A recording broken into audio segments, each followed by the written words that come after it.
Buenas noches. Desde hace unos años, el príncipe de Gales, Carlos de Inglaterra, echa sutiles y no tan sutiles reprimendas a los arquitectos británicos por destrozar la belleza del país con moles sin sentido. El príncipe tiene razón. El espacio es un lugar donde habitamos y si lo parcelamos de forma inarmónica, es posible que incida negativamente en nuestras vidas. Para que nos entendamos, mejor hablamos del pasado, de cómo se construía en la antigüedad. Por ejemplo, los egipcios, los del tiempo de los faraones, no los de ahora, no construían en una edificación ningún fragmento ajeno al espíritu de la totalidad. Hacían una arquitectura viva, de manera que los ejes del edificio se orientaran a determinadas zonas celestes, atrayendo los influjos astrológicos que les interesaban. En los edificios representaban, en razón del número y la forma, las funciones fisiológicas del ser humano. Su geometría estaba en relación con la psicología y todo tenía un sentido total. Nada quedaba desgajado del tronco de sus conocimientos. En el templo hindú, por ejemplo, el altar tiene las proporciones del ser humano. La base es igual al ancho de un hombre con los brazos en cruz. Los ladrillos miden un pie y el centro del altar simboliza el navi u ombligo. En las viejas civilizaciones nada queda fuera del orden. No hay leyes de construcción arbitrarias y la estética está fundada en verdades físicas y metafísicas.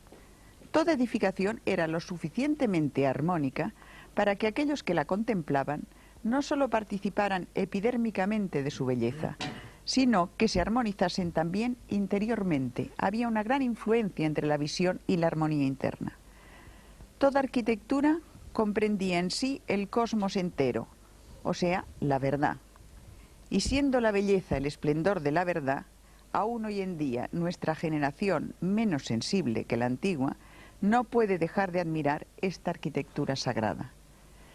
Para hablar de este tema, tenemos esta noche con nosotros a André Malví, que hoy es ninguno, a Luis Racionero, urbanista y escritor, a Santiago Sebastián, catedrático de Historia del Arte de la Universidad de Valencia, a Basilio Baltasar, editor, y a Isidro Palacios, escritor y periodista. Yo quisiera empezar preguntando un poco en general, si queréis por orden me vais contestando, si esta arquitectura sagrada ha prevalecido en algún lugar, si verdaderamente cuando se construyó es, tal como he dicho, eficaz, y si veis visos en las nuevas generaciones de que eso pueda volver a hacerse, o sea, que haya una arquitectura viva como la hubo. ¿Quién empieza de vosotros? Hacemos la ronda. Hacemos una ronda breve y luego ya entramos. A pesar de que Gaudí murió debajo de un tranvía en Barcelona, él estaba haciendo obras copiando la naturaleza, copiando con letras mayúsculas, o sea, fiándose a lo que permite la vida, oponiendo la entropía y la negantropía. Creo que el sentimiento hondo del orden prevalece sobre cualquier gana humana de hacer cualquier cosa.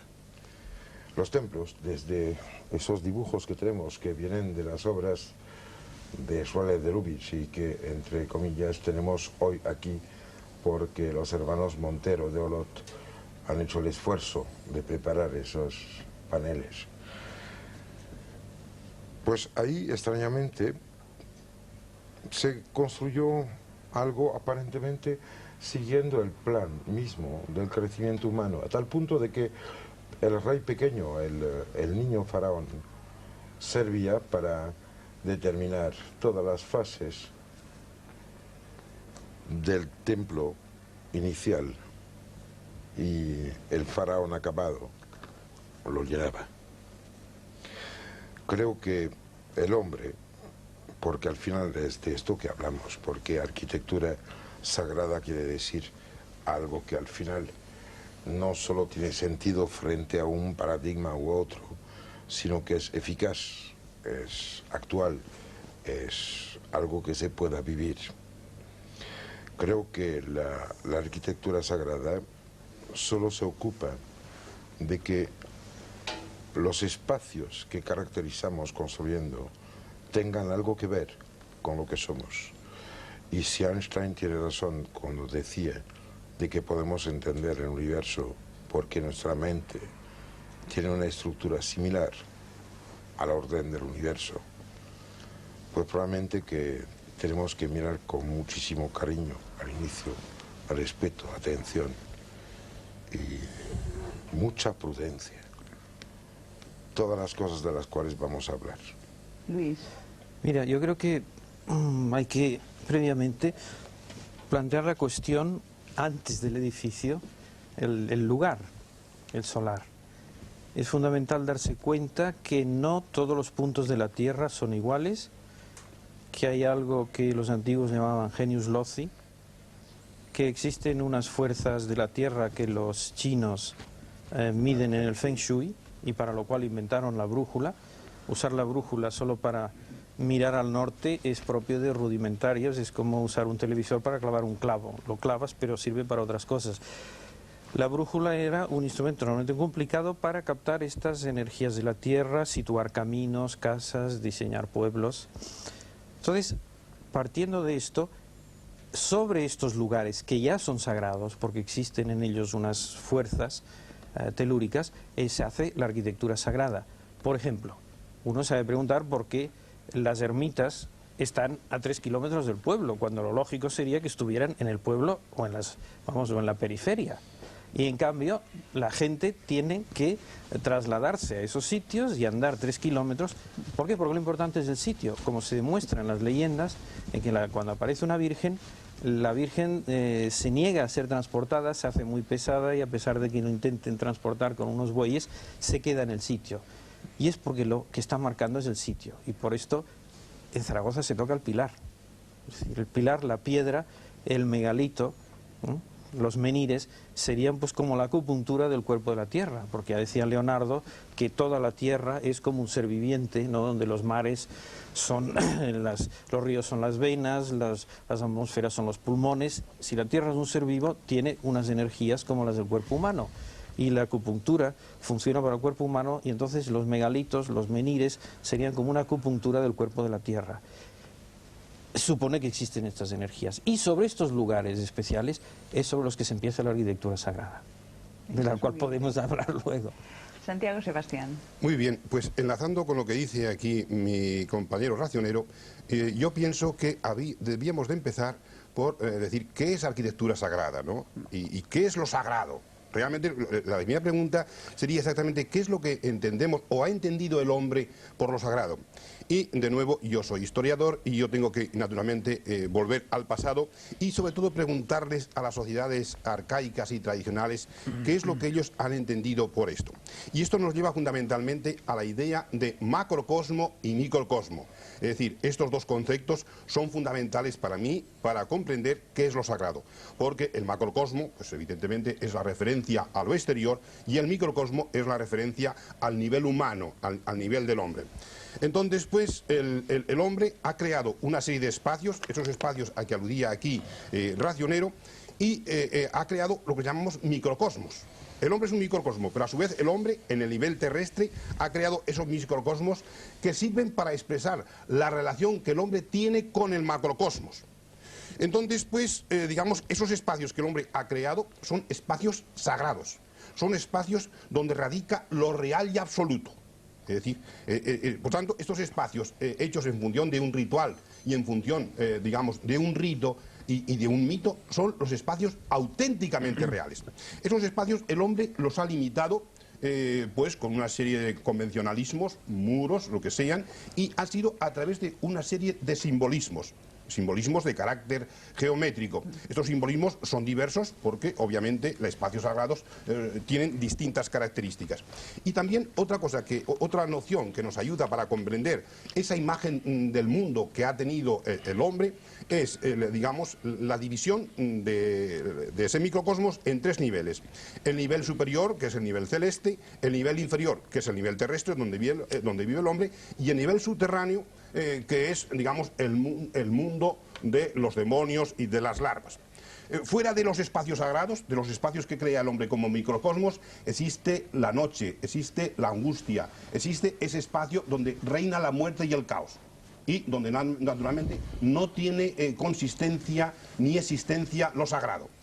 Después, como ya aquí se ha dicho, pues será, desde mi punto de vista, determinar cuáles son esos espacios y qué formas tienen para realmente comprender dónde está radicado lo sagrado dentro de la historia y dentro del entorno arquitectónico en el cual nosotros nos movemos. Muy bien. Basilio. Hay un libro de Le Corbusier que se llama El Modulor.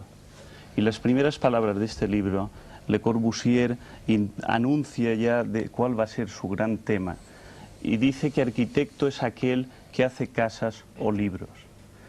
Es una referencia muy explícita a lo que ya Matila-Guica, aproximadamente en la misma época, estaba tratando con su tratado de la estética de las proporciones. Y es que existen unas medidas, a pesar de que sean conceptos que no son perfectamente similares, pero que hay unas medidas que permiten que el hombre, a través de sus obras, reproduzca cuáles son los grandes ritmos, las grandes proporciones, las grandes simetrías de la naturaleza. Hay aquí una lámina, que es un cuadro de Giorgione, que al mismo tiempo que hacemos una alusión a los más recientes tratados de arquitectura que intentan recuperar cuáles son las contribuciones de la tradición, hacemos mención a esto porque el cuadro se titula Los tres filósofos. En él se ve al personaje más joven al que se le atribuye ser el autorretrato de Giorgione, y en la mano tiene una escuadra y un compás. Esto es precisamente el cartabón, la escuadra, son los atributos de Santo Tomás de Dídimo, el apóstol escéptico, que se convirtió en el patrón de los arquitectos y al que la leyenda, a través de los hechos de Tomás, atribuye una leyenda muy curiosa. Pues es él, curiosamente, el apóstol escéptico, el que no cree nada, el que se convierte en el patrón de los arquitectos y el que en uno de sus viajes a la India se enfrenta con el rey Gundaforo, al cual le promete la construcción de un gran palacio. El rey se va de viaje, lo deja al cargo de la obra y cuando vuelve no encuentra palacio por ningún lado. Entonces Tomás, muy astuto, le dice: el verdadero palacio lo verás cuando hayas muerto, porque está en el cielo. Entonces aquel monta en cólera, bueno, la leyenda ya se convierte en una leyenda ejemplar y ya sale un poco fuera de nuestro interés. De todas maneras, creo que es importante recordar a la frase de Le Corbusier, las contribuciones de Matila-Guica y luego más recientemente un arquitecto al cual me sorprende cada vez con una nueva obra y al cual admiro profundamente, que es Bofill, y sobre todo su concepto de la monumentalidad y de la teatralidad. La arquitectura lo que hace es permitir la reproducción de una escenografía en la que vive el ser humano y en donde tienen que producirse ciertas emociones y ciertas circunstancias. Cuando Bofill propone la monumentalidad, y esa frase ya célebre, decir, ¿por qué no poder vivir en un monumento?, creo que está dando un paso importante dentro de lo que es la historia de la arquitectura. Isidro. Bien, yo creo que después de todo lo que aquí se ha dicho sobre la arquitectura sagrada y en general sobre el arte sagrado, creo que se ha apuntado un poco, pero yo querría, para ser más didáctico, perfilar más la cuestión.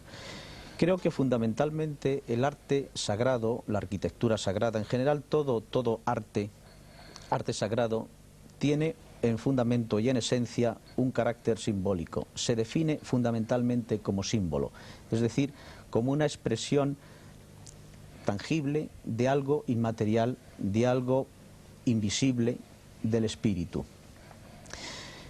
Esto, en el fondo, pues quiere decir una cosa: no conocemos ningún símbolo que tenga un autor humano, y eso define o deduce otro segundo aspecto del arte sagrado. El arte sagrado, por esencia, es un arte anónimo, no cree en la genialidad humana. El artista, en realidad, es un vehículo de una expresión que recibe de lo alto, pero nunca es una expresión de su peculiaridad personal. Esto creo que es fundamental dentro del arte sagrado. Y también se ha hablado aquí del arte sagrado como expresión de un macrocosmos, de una realidad cósmica. Es en el fondo efectivamente un libro abierto. El símbolo en realidad es una doctrina, transmisión de una doctrina. Pero al mismo tiempo también es un rito. El arte sagrado, a quien se incorpora al arte sagrado, quien se incorpora al sentido simbólico de una catedral, por ejemplo, y trasunta en ella, en realidad se siente transformado también espiritualmente. Bueno, ahí, exacto. No ¿Has acabado? no es solamente Déjalo terminar. no es solamente un aspecto, un libro abierto, enmudecido tal vez, pero que tiene una gran doctrina y macrocósmica evidentemente, sino que al mismo tiempo una capacidad de transformación importante. Y por último, enlazando con lo que tú decías antes, cómo se puede concebir el arte sagrado en nuestra época, creo que tendría que efectivamente modificarse en gran medida, en profundidad, nuestra mentalidad actual. El arte, la virtud o la belleza para el mundo tradicional eran siempre medios. Sabemos que, por ejemplo, los tibetanos construían o pintaban sus tankas como medios de meditación, y una vez que habían cumplido esa misión, ese arte que habían creado podía ser incluso destruido. En nuestra sociedad originada en la burguesía, concebimos la virtud, la belleza y el arte como fines en sí mismos. El mundo tradicional concibe el arte para ser usado, nunca para ser un medio de lucro, nunca para ser un medio ornamental incluso de belleza, para sentirnos bien y a gusto. Es decir, el arte en el sentido tradicional es algo muy útil desde el punto de vista corporal y desde el punto de vista espiritual. Yo quería hacer, os he oído hablar y habláis de el arte, en este caso, como un símbolo, como un libro. Yo lo único que quería haceros notar es que tú te sientas en una pirámide con el eje norte-sur y te sientas de cara al norte y te estimula la glándula pineal, y te sientas de cara al este y te estimula la hipófisis. Cuando yo hablo de arte sagrado no hablo de una cosa muy bonita geométrica, claro, sino de que es algo lo que esa operativo, cosa emana, operativo. Perdón, Andrea había pedido la palabra. Sí. Sí, pero no, la dejo a ti primero y yo sigo. Sí, completamente de acuerdo en lo que decía Isidro Palacios, pero lo fundamental es la experiencia que tiene el hombre y la mujer cuando se meten en esa arquitectura sagrada. Es decir, para mí una arquitectura es sagrada o no lo es si produce ciertas experiencias o no las produce, al que naturalmente está preparado. Es decir, todo espacio genera un impacto en la percepción, que se traduce en un estado emocional, o no se traduce. Si no se traduce no vale nada. Pero puede no ser un estado emocional, puede ser un estado que sea fisiológico o mental. ¿Y dónde está la frontera? Mental, entonces... Hay frontera. Ahí está, vamos a ver. Porque puede no gustarte una cosa y hacerte un efecto. Por ejemplo, emocionalmente no sentirte Pero no si hablemos de implicado. Escucha, si es mental, ya entonces no estamos hablando de arte, estamos hablando de libro o de símbolo. Es decir, la diferencia entre arte y lo que no es arte reside en que el arte apela a las emociones. Lo que apela al intelecto es la razón. Es el argumento, no es el arte, naturalmente, ¿no? El arte, por definición, apela a las emociones y la emoción es un tipo de efecto fisiológico sobre el cuerpo humano, ¿no? Es una descarga del neurovegetativo que te produce pues aquellos síntomas que todos sabemos, el escalofrío en la columna vertebral, la aceleración del pulso, del corazón, sudor frío, etcétera. Bueno, la emoción estética, ¿no? Bueno, entonces, pero lo fundamental es que la arquitectura, el espacio te produce un efecto psicológico. Y que esas arquitecturas sagradas se hacían para ciertos estados psicológicos, y por eso ahí se hacían los rituales, porque los rituales, aunque ahora se han olvidado de ello, no se hacían para que nos dieran conferencias sobre sociología, sino que se hacían para que pasase algo a esas personas, para que se pusieran en contacto con su espíritu, para que tuvieran intuiciones de que hay algo más allá, y por eso había un ritual y habían todos unos gestos que hacía el sacerdote y miraba al este, que ahora se ha girado, y entonces las energías de unos y de otros chocan así y no van todas hacia un lado como iban antes. Es decir, tiene que pasar algo, o sea, un ritual, y por eso se llamaba una liturgia que liturgia quiere decir la magia de la piedra, litos, ¿no? Entonces, un ritual era para hacer trascender a las personas hacia esa dimensión espiritual. Claro. Y todos los rituales que realmente lo son, consiguen algo de este estilo, y los que no, los que se convierten en una mera conferencia o en una repetición vacía de formas y que te dejan igual que cuando has entrado, pues son rituales muertos, que en su tiempo sí que debieron ser vivos. Y la arquitectura estaba hecha para caja de resonancia de esos rituales. Bueno, me has comido un poco de lo que quería decir. Por eso hablaba hablando antes. de claro, hombre, ya te conozco. Por amistad te deja hablar primero. Gracias. Bueno, vale. El prodigioso es que, aunque hablemos de los símbolos hechos dentro de piedras, porque de piedras acabas de hablar, empezaron por ser piedras. Creo que poco importa el tipo de dibujo que se haga en una masa de piedra. Lo que sí importa es en qué orden se han puesto. Yo tuve la extraña suerte de conectar con compañeros du Tour de France, que son gente que conectados con la gran tradición masónica, pero que ellos son operativos. Quiero decir que tienen realmente cincel y martillo y piedras, y con una cuerda dibujan sobre el suelo las cosas que después van a realizar. Aprendí mucho de ellos. Ellos me enseñaron, por ejemplo, de que hay que cuidar de que no se pongan las piedras en un orden o una dirección diferente de la cantera. Que las piedras de afuera de las montañas no sirven, que hay que usar las piedras de dentro de la tierra, porque el arte de construir es coger el vientre de la tierra y ponerlo afuera. Que el arte del constructor era arquitectónico, no el arquitecto. Pues era el arte de hacer entrar espacio y luz a donde había oscuridad, opacidad y compacidad. Todo lo que es ritual implica la posibilidad de entrar.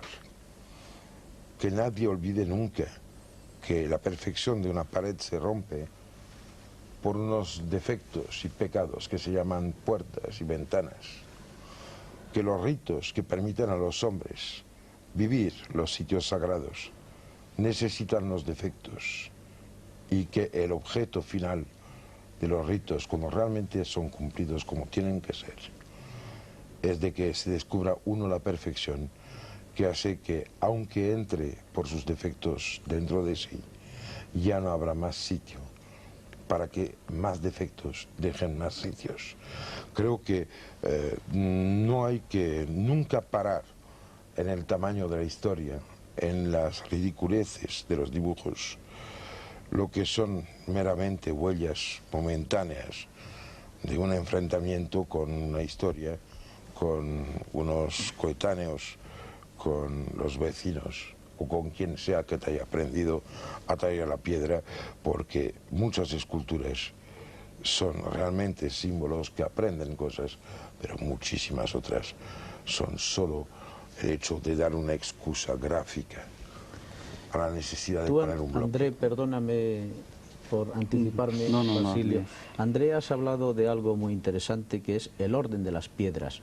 Sí. Pero a mí me gustaría apuntar algo en relación a ese tema también, y es, dentro de la arquitectura sagrada, a la forma de las piedras, a la forma que adoptan las piedras. Curiosamente, en la arquitectura sagrada existen geométricamente dos piezas claves decisivas, que es la esfera o la circunferencia y el cuadrado. Desde el punto de vista tradicional, esto es sumamente interesante, porque sabemos que la esfera o el círculo se refiere siempre al cielo, a la presencia del cielo y a la presencia de Dios, mientras que el cuadrado se refiere desde un punto de vista más eminente a la actividad divina que genera la creación, y por lo tanto se ha referido siempre a la tierra. Curiosamente, el cuadrado, con sus 4 elementos, se aluden directamente a los 4 elementos que los clásicos consideraban que estaban compuestos todos los, digamos, la composición de la tierra, los humores de la tierra y los humores del hombre, los elementos de los signos, de los puntos cardinales, en general aludían al número 4 y a la posición cuadrada. Ahora bien, si nos fijamos en cómo esto se ensambla y cómo esto se perfila en, por ejemplo, una catedral donde la columna se asienta en un principio básico rectangular o cuadrado, que significa la tierra, por tanto, simbólicamente hablando. Bueno, las tres tablas. ¿Perdón? Las tres tablas, la cuadrada, la rectangular y la circular. Exacto. Sí. La columna como elemento de tránsito que une al círculo o a la esfera que es el cielo, y esto repetido una y otra vez en el elemento vertical y en el elemento occidental. Si luego tenemos en cuenta y hablamos de la orientación, por ejemplo, de las iglesias, que sería un tema también interesante, vemos en realidad que no es nada ocioso dentro de un elemento como estamos discutiendo aquí hoy sobre la arquitectura sagrada, ¿no? Es decir, quería apuntar este aspecto. Yo quisiera insistir sobre las ideas que acaba de exponer Palacios, porque pienso que la definición de los símbolos, de lo sagrado, me parece fundamental. Y ya él aquí ha anunciado algunos, pero digamos los llamados símbolos primordiales son, primero, el centro. Y todo espacio supone la presencia, es decir, un punto de partida, un centro. El centro a su vez engendra el círculo o la esfera. Después tenemos evidentemente el cuadrado, y la interferencia de los dos, del círculo y el cuadrado, nos da la cruz. Por tanto, el punto fundamental es el centro. No se concibe ningún espacio sagrado sin la presencia de un centro. Entonces, ¿por qué? Porque ese centro, evidentemente, es la manifestación del uno hacia lo múltiple, de lo oculto hacia lo manifiesto, y fundamentalmente de lo temporal a lo eterno. Es decir, pues es algo dotado de una energía tal, de carácter expansivo, que hace pues que las personas que se encuentran dentro se sientan emocionadas. Sean o no artistas, porque las emociones pueden ser de distintos ciclos. Yo quisiera recordar a este momento, y me lo ha sugerido aquí Racionero, cuando Jacob iba por el desierto y luchó con el ángel, quedó caos, buscó una piedra para reposar, y tuvo un sueño debido a la virtualidad de la piedra. Es decir, el símbolo era la piedra, pero una piedra que estaba en un centro que, de acuerdo con esa división del cosmos en tres niveles, inferior, terrestre y celeste, permitía naturalmente la conexión con los niveles celestes. Y él soñó que por ese sitio, por esa piedra, subían y bajaban los ángeles. Era, por tanto, se encontraba en un centro que permitía la unión de los distintos niveles cósmicos. Entonces, me parece que es fundamental, el que ese lugar sagrado, tenga la forma que tenga un centro. Sin la presencia de un centro no puede haber lugar sagrado. Espera que iba Basilio un momento. Sí, Basilio.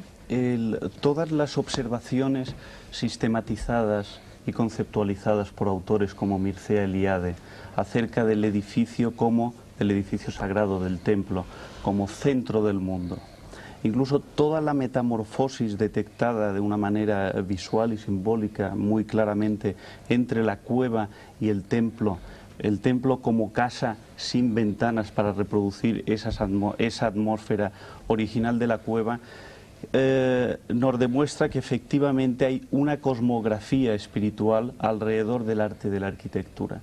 Y en la literatura podemos detectar no tan solo cómo la arquitectura se transforma en esa escenografía esencial del espíritu humano para las ceremonias, para el rito, para la liturgia, para la música, como gran caja de resonancia, y sobre todo como maqueta a escala del universo en una realidad tangible que pueda ser experimentada por el ser humano, sino que además en la literatura podemos encontrar, si me permitís, os leo un pequeño fragmento de los manuscritos del Mar Muerto, que, como sabéis, pertenecían a la literatura de la secta, de los esenios. Habla del maestro de justicia, por favor. En Qumran. Es el que importa ahí. Y entonces estos salmos del maestro de justicia tienen una relación bastante directa con lo que estamos aquí comentando. Y es de qué manera la arquitectura al mismo tiempo servía como alegoría de las metamorfosis espirituales. Claro. Entonces, en este fragmento, que además está traducido por el padre González Lamadrid y es una versión poética realmente extraordinaria, dice: yo era semejante, es un pequeño fragmento, dice: yo era semejante al que entra en una ciudad fortificada y busca refugio en una alta muralla, en espera de que llegue la salvación. Yo me apoyé, Dios mío, sobre tu verdad, pues tú pones el cimiento sobre la roca y el armazón según la justa medida y el nivel exacto, y la plomada para probar las piedras auténticas, en orden a construir un edificio sólido de manera que no se mueva. Es interesantísimo. Y eso tiene una relación también directa con una frase del Deuteronomio que es muy curiosa, porque dice: de la piedra que te creó te olvidaste. Entonces, esa capacidad de la literatura para convertir lo más espiritual y etéreo, como es Dios en este caso, en el símbolo más tangible de lo más material, es una paradoja que quizás nos pueda dar luz sobre muchos asuntos, sobre la gran metáfora de San Agustín, de la ciudad de Dios y de lo que contábamos antes de Santo Tomás. Sí, no hay ¿Me que permitís que yo quería hacer te quería hacer una pregunta? André, tú que sabes más de energética, ¿no es posible que todos esos templos lo que quisieran hacer es, en lugar también, además de muchos otros factores, no lo único, en lugar de buscar espacios energéticamente especiales, crearlos, porque tú haces un domo, haces una serie de cosas y da un poco más igual el sitio donde lo haces? Tú atraes una serie determinada de cosas. ¿Es posible esto o no? Mira, Jacques Bergier decía que una pila atómica no era nada más que la organización geométrica de elementos puros. Siento mucho, pero sigue siendo verdad. Lo que a mí me importa mucho ahí es decir que los templos suelen ofrecer los sitios sagrados, la arquitectura real, no los edificios ni las construcciones. Hablo de arquitectura, es diferente, ¿eh? Suelen entregar una posibilidad de armonizarse, al igual que lo que decía antes de que empezase esto, no basta pintar el pirulín Torre España para recibir esta emisión. Hace falta tener una antena que tenga una medida proporcional a la longitud de onda con la cual emitimos. Pues los sitios sagrados tienen esta fenomenal característica de estar en resonancia por proporciones, por orientación y por recorrido. Perdona, entonces sería una armonización no natural, o sea, no es que tengas solamente que buscar un sitio especial para hacerlo, que sí lo buscaban, sino que ellos, con su arte, hacían un lugar especial. Sí. Y nosotros Las también. dos cosas. Bueno, Quien sí, sea no. que coja un sitio desértico y en el cual ponga un templo, en el cual el recorrido del sol marque la marcha de los que están dentro y los comportamientos recíprocos de los que están dentro, que quieren estar dentro, porque al hablar de arquitectura siempre hay que hablar de los que están dentro y de los que están afuera. Hay gente que no quiere entrar y esto es un concepto muy importante, pero es que la orientación de este a oeste, el salir y el poner del sol, los que se ocupan de dejar entrar gente o dejar salir, porque los templos muy pocas veces tienen varias entradas, generalmente hay una. Por esta entras, llegas hasta el naos, acabas, entiendes y desde ahí pues o bien te vuelas o bien vuelve a salir tu cuerpo por la misma entrada por la cual habías venido, pero con discreción. En el concepto de arte sagrado y de arquitectura sagrada hay una cosa que me molesta mucho, que es que se puede presuponer que haya gente que sí y gente que no. Yo afirmo que, por ejemplo, en los Dogon del Malí, en el acantilado de Bandagyara, en el cual todos los pueblos están construidos reproduciendo simbólicamente un cuerpo humano, hasta los comportamientos anuales de cosecha, de almacenamiento, de tener agua o de comer, tienen que ver con con la repercusión en el pueblo del sitio del cuerpo. Existe una anatomía sagrada, existe una geografía mística, existe un montón de lecturas de este universo en el cual estamos inmersos, de los cuales pues la arquitectura sagrada es solo una de las maneras de entender, leer y sobre todo comunicarse, porque si el templo no comunica con Dios, no es ningún templo. Pero yo lo que te pregunto es si es solo una explicación o un acto eficaz, porque una explicación es muy un acto eficaz a nivel sí. intelectual. Es un acto eficaz. Es lo que, Mira, lo que yo te preguntaba es esto, si mira, se pueden hacer... en mi laboratorio hice idioteces sí. que fueron, bueno, empecé con las pirámides y después seguí con construcciones en cartón de todas las formas cristalinas que yo encontré. La cosa que es fascinante es que la forma más eficaz es la cúbica, pero esta también es la forma de la sal, que cuando cristaliza es cúbica y cuando realmente hace su cristal complejo es una pirámide que tiene exactamente la misma medida proporcional que la de Keops. Pero además de esto, es que extrañamente cuando empiezas a alterar esas estructuras cristalinas, la gente enferma. Habría que hablar de bioquímica, habría que hablar de enfermedad y de salud, habría que hablar de vida y muerte para poder entender lo que es el sagrado, porque si el sagrado es solo un regocijarse por haber entendido, no sirve a nada. El sagrado es entrada de la luz, de la vida, de la fuerza y del universo. Si no somos acordes y armónicos con el universo en el cual estamos, no somos nadie. Perdona, Sí, entonces, ¿un es que templo o una arquitectura sagrada te puede ayudar a armonizarte aunque tú no hagas nada? Por supuesto. Esto es lo que quería saber. Quería puntualizar un poco tu pregunta, siguiendo con la explicación que estaba dando André Malví. En realidad tú has preguntado si, con relación al templo, si el templo se fundamenta en un lugar, de lo que hablaba antes Luis, un lugar ya sagrado con una determinada fuerza telúrica. Eso se ha buscado muchas veces. O por otro lado, si se funda ex novo. Yo creo que en realidad en toda la historiografía de la arquitectura sagrada se dan los dos aspectos. Sabemos que tantas iglesias, tantos templos cristianos se han levantado sobre anteriores templos paganos. En ese sentido continuaba una tradición sagrada que se iba perpetuando. Pero por otro lado también el templo evidentemente se puede fundar ex novo como un mito fundacional. Lo que yo querría puntualizar es un dato significativo. El templo no existía en el paraíso. Todo el paraíso, cualquier árbol, era un templo. El templo surge en la medida en la que de alguna forma el hombre tiene noción de haber abandonado el paraíso, es decir, la geografía sagrada, el mundo como sagrado, y empieza a distinguir un espacio profano de un espacio sagrado. En el espacio sagrado donde se puede refugiar, donde puede llegar incluso a tener una realidad auténtica de las poderosas fuerzas divinas y de su sabiduría.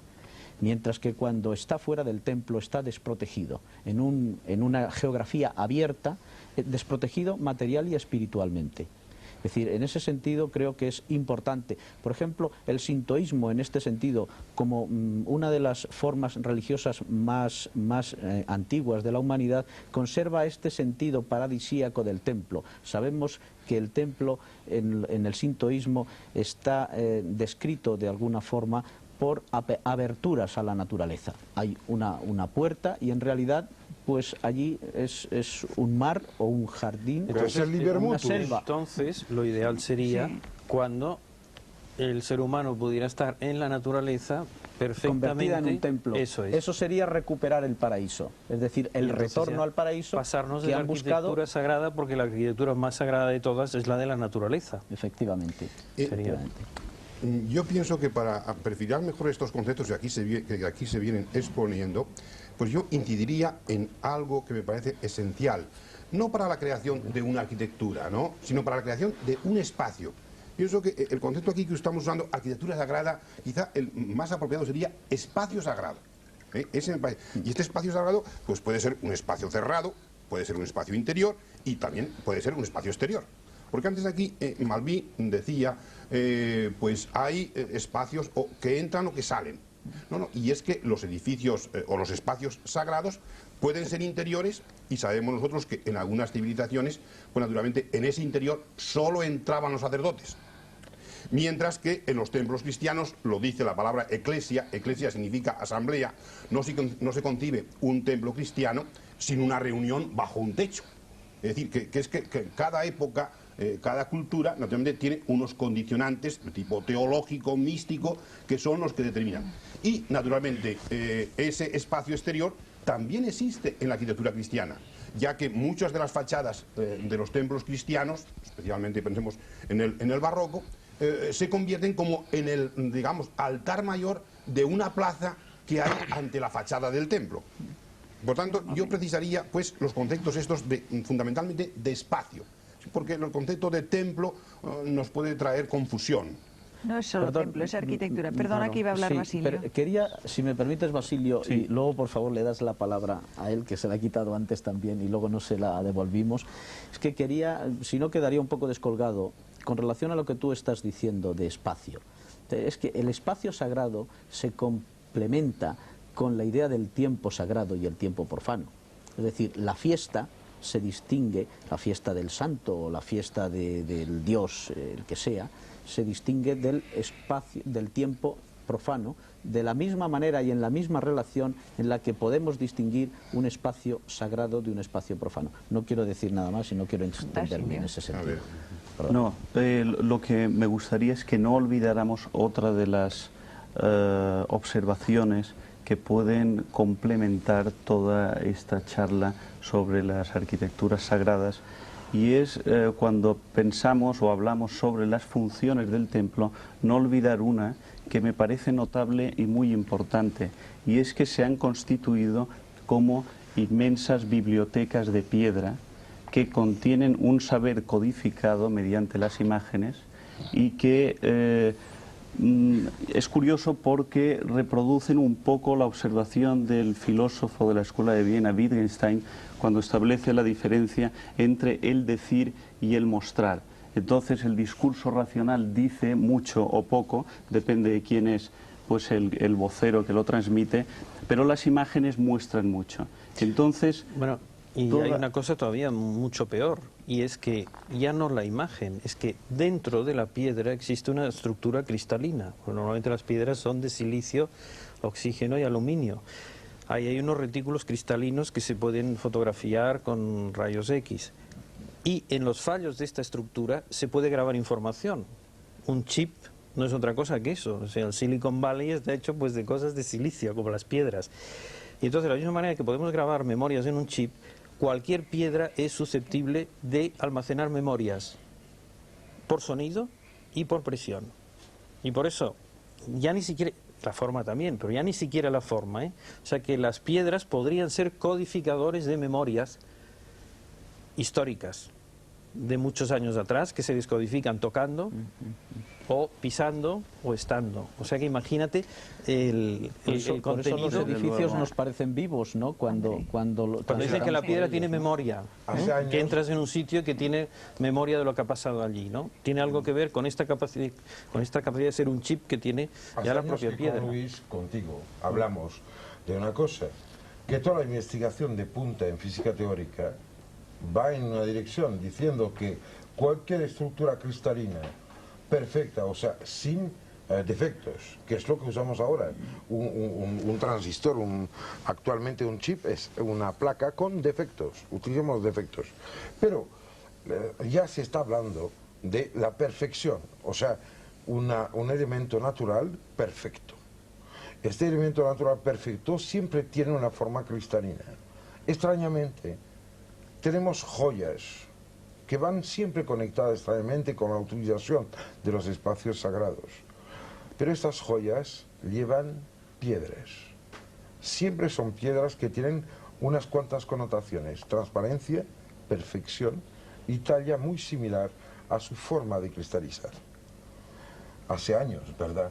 Que hablamos del momento en el cual, si empezamos a poner memorias en cristales, también tendremos que empezar a leer la memoria que hay en muchos cristales puestos en vitrinas y escaparates de muchos museos. Y en anillos. Y en anillos. Collares. Pero hay una cosa muy importante que dijiste, que es la siguiente. Hablabas de iglesia y hablabas de la reunión y del techo.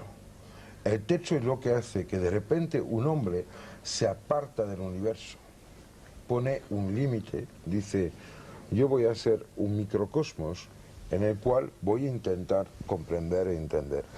De manera extraña, el arte magno en la construcción de los templos a los cuales te refieres, que son muy claramente cristianos, es el hecho de gente que son los herederos de los grandes constructores que nacen como el orden del templo, se encuentra con Aladín, etcétera, y que entre 1200 y 1500 pues nace realmente el arte de organizar las vigas para hacer techos, cosa conocida en los círculos iniciáticos, tantos de compañones como de masones, como el péndulo de Salomón. Me parece muy importante esta arquitectura del cielo, que a pesar de que sirva para protegernos de la lluvia y de las intemperies, sirva como símbolo de las direcciones, porque en realidad el templo es el centro desde el cual el microcosmos, este humilde ciudadano lambda que somos todos, puede conectar con las direcciones que organizan la totalidad del espacio. Si un templo no permite a alguien que entre de vivir la conexión por armonía, por simetría, por lo que quiera, por plomada, por escuadra, por nivel, si no le permite de vivir en el universo, no es templo, solo es casa. André, celebro que estemos de acuerdo en este aspecto, y yo ahora, para aclarar más, yo hablaría de la función de los espacios, porque hay espacios que son los eclesiásticos, la iglesia, el templo, para reunirse y entrar en contacto con la divinidad y con el universo, con el macrocosmo. Pero hay otros espacios que son sagrados, que son los espacios funerarios, donde también pues el hombre muere, pero es que el hombre no muere. La muerte es solo un paso de nivel, y después de la muerte hay otro mundo. Entonces, esa llamada a la trascendencia se hace por unos espacios determinados. Generalmente, aquí ya se dijo, son espacios circulares, porque el círculo está aludiendo a lo trascendente, está aludiendo a lo celeste, y por tanto son los más adecuados para los propiamente funerarios. Hay otros espacios que son, digamos, conmemorativos, porque están santificados por la presencia de un personaje importante.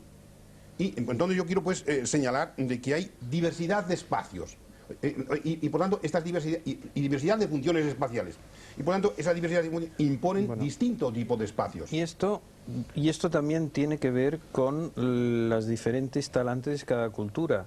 Gaudí decía, comparaba a Orestes y Hamlet con el templo griego y la catedral gótica, y decía, el templo griego es una columnata abierta, transparente, es Orestes, tiene que matar, lo mata, lo hace. La catedral gótica es cerrada, ya la penumbra, es Hamlet, es la duda. ¿Qué ha pasado, decía él, entre el hombre griego y el hombre europeo? Ha caído esa duda, esa vacilación, y de repente el espacio sagrado ha cambiado completamente de espacio. Ha cambiado completamente de plástica, porque seguramente el espíritu del hombre también había cambiado, algo había pasado dentro del hombre que buscaba ese espacio más tenebroso y más cerrado, en contra de los peristilos abiertos del arte griego, ¿no? En relación con esto que decía Gaudí, yo diría, vamos, es tradicional, de que la arquitectura griega es una arquitectura escultórica.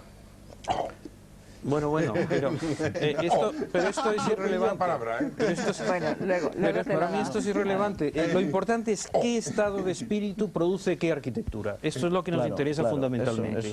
No darle nombres, porque darle nombres no sirve para nada. ¿Qué estado de espíritu nos está revelando un templo griego? Tú fíjate, yo estaba repasando mentalmente todos los tipos, ahora intentaba ver todos los tipos de templos que ha hecho la humanidad. Empiezas con el dolmen, sigues con la cueva, Y luego ya te pasas a que los egipcios y los griegos hacen columnatas, templos con columnas transparentes, cosa que luego se repite en muchas mezquitas islámicas. Mientras que por el otro lado tienes lo bizantino, el románico y el gótico, y luego ya el barroco, el renacimiento y tal, que ya es una cosa cerrada. Y luego si te vas a Oriente, bueno, pues tienen las estupas hindús, los templos chinos que son ya más abiertos, los japoneses también, es decir que hay unos cuantos prototipos y no muchos más. Es decir que hay o el templo abierto o el templo cerrado, Luis, por decir dos. confundes la función y la realización. Mira, existen Lo confundes cálculos, tú, lo no, confundes tú. hay cálculos Yo no muy lo confundo. claros que dicen que la famosa leyenda que dice que los templos griegos están construidos así para que con la perspectiva se vean cuadrados y perfectos, en realidad viene de que se ha hecho en piedra, se ha reproducido en piedra una estructura de madera. Sí, sí, si esto lo sabemos, esto, Bueno, esto muy bien. sabido. Pero que lo es que sacaron de los esto egipcios, vale además. para templos egipcios Claro. con las columnas Por supuesto. lotiformes, Claro. etcétera, etcétera. Yo no veo el por qué hay que plantearlo así. No va de luz o de no luz, va de ir, vivir, actuar, captar o de solo representar. El problema Bueno, eso es una fundamental... interpretación tuya, Andrés. No, pero lo que hay pero es... permite acabar. Bueno, pero lo que hay es lo que hay. Y en unos hay columnas y en otros hay paredes. Lo digas tú como lo digas. Sí, sí, por supuesto. Muy bien. Es que cuesta más barato de hacer columnas que paredes. Bueno, esa es Bueno, una eso no estamos de acuerdo, ¿no? Mira, yo creo que en esto la cuestión es Sofista. la cuestión es identificar el estado interior del hombre en un momento dado. Vale. Es decir, la diferencia, por ejemplo, que existe entre el románico y el gótico en ese sentido es clásico.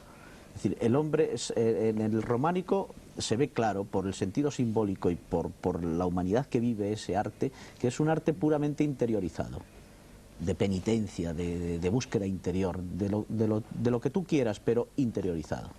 Mientras que el gótico en ese sentido es más una explosión de luz y es diferente en ese sentido, aunque yo estoy de acuerdo con lo que dice Luis, pero no se puede en ese sentido comparar uno con otro en función de defectos y de virtudes, sino en función de estados espirituales concretos, de vivencia concreta. Ahí estamos de acuerdo Exactamente. y no tengo nada que decir. No, eso De todas todo maneras, el mundo lo aceptamos. estamos de acuerdo. Sí, no, pero de todas maneras, en el anterior debate en el que participé, que hablábamos sobre el viaje iniciático, que algunos de los presentes estábamos allí, yo intenté ir sembrando ciertas dosis de escepticismo razonable respecto a todos estos temas, porque si no al final el espectador que está en su casa pues podemos dar la impresión de que realmente todos habíamos bajado a la tierra de los muertos, habíamos saludado a unos cuantos de por allí y habíamos vuelto a subir y entonces estábamos explicando de qué iba el viaje iniciático.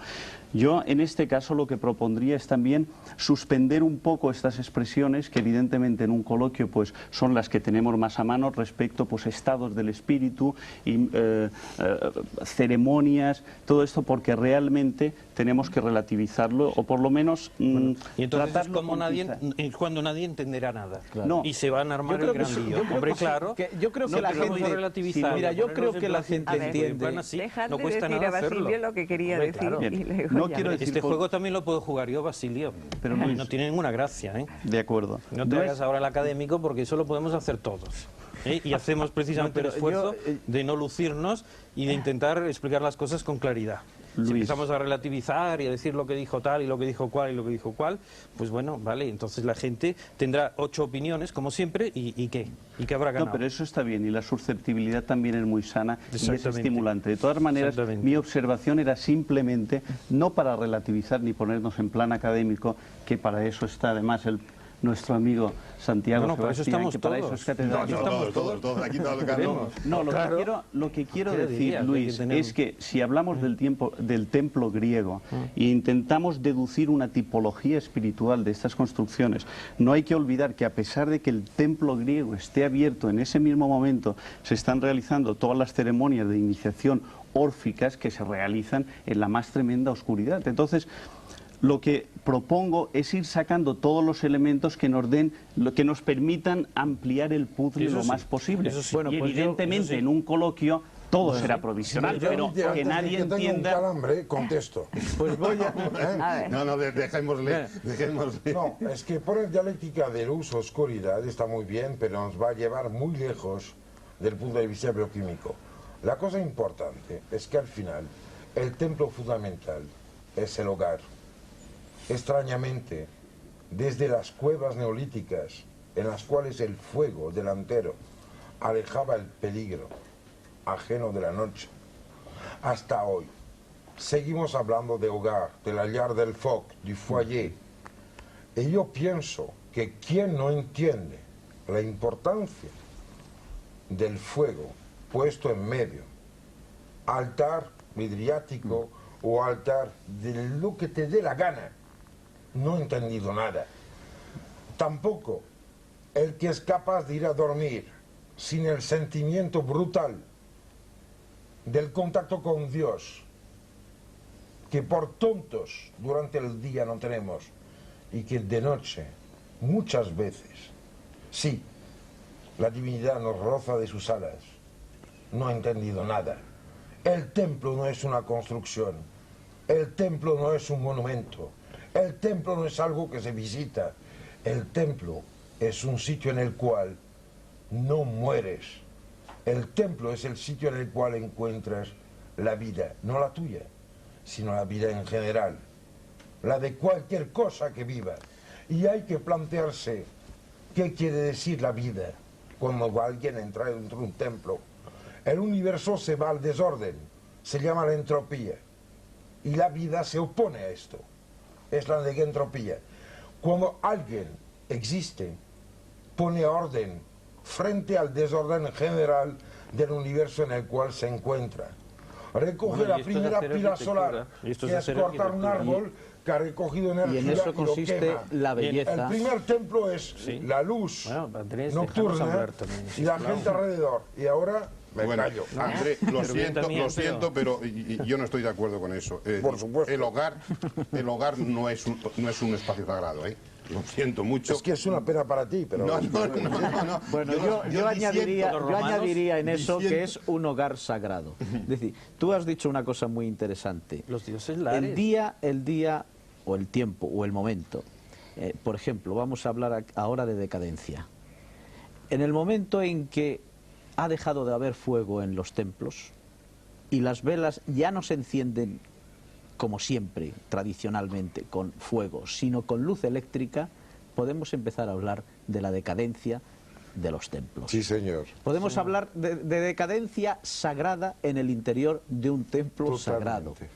Todas las mariposas Y andaluzas aludiendo a lo que tú frente a decías los bombillos. antes, de dar elementos para que se entienda lo que estamos aquí hablando, que creo que en principio puede entenderse fácilmente pese a las expresiones, basta incluso con citar, por ejemplo, ¿por qué hemos hablado de tránsito del mundo de la oscuridad o del espacio profano al espacio sagrado, del cuadrado de la tierra hacia el cielo, espacio circular? Hemos hablado de todas estas cosas y curiosamente, ¿cómo se llama, por ejemplo, ese espacio de tránsito en un templo cristiano? ¿No se llama acaso una nave? No alude eso, por ejemplo, el hecho mismo de citarlo, la nave del templo, el lugar por donde transitamos, donde navegamos hacia las vías eternas. ¿Quién sea que me monte una pared hay tantos con elementos piedras circulares, esféricas? Las paredes son hechas de piedras cúbicas. Pero, perdón. La esfera no permite la pared. Esto de la nave que tú asignas, que evidentemente es el espacio en que se mueve, el nombre procede, digamos, de una de las primeras imágenes que hay en el mundo bíblico sobre lo que va a ser la iglesia. El arca de Noé es la primera imagen y es una nave. Exacto. Entonces el templo tiene es una nave. Efectivamente. Es una nave que camina por este mundo de este mundo hacia el otro, de nuestro mundo oscurecido, de nuestro yo incluso, de nuestros apegos hacia el ir desprendiéndonos de nuestra realidad mediocre. ¿Y cómo hacemos con una Rayana, el que camina sobre las aguas y que poco tiene que ver con Noé? Perdona, y la nave ya estaba en los templos egipcios, porque en el Santo Santorum, en el templo egipcio, Que está son la todos nave de Isis. elementos simbólicos La nave de que meditando en ellos nos ayudan Claro. a efectuar ese tránsito que está ahí, que es el espacio sagrado, que es el tiempo sagrado, que es la arquitectura Pero sagrada. bueno, lo ¿no? que quería saber Que es yo al un- principio es si hay unas proporciones, unas formas, unas maneras de Una construir. técnica, Que, independientemente de si es un templo o no. que si Pues, existen Luis, te diré formas, una cosa proporciones, tonta. Existe. espacios El que codo, crean... el codo, Sí, el señor. codo, la medida, lo que decíamos antes del iniciar de la emisión, que hay cosas que se hacen con el dedo, que son trazos pequeños, otras con la mano, que son un poco más grandes, otros con el antebrazo, otros con el brazo, otros con el cuerpo, y a veces unos con la vida, y estos son templos.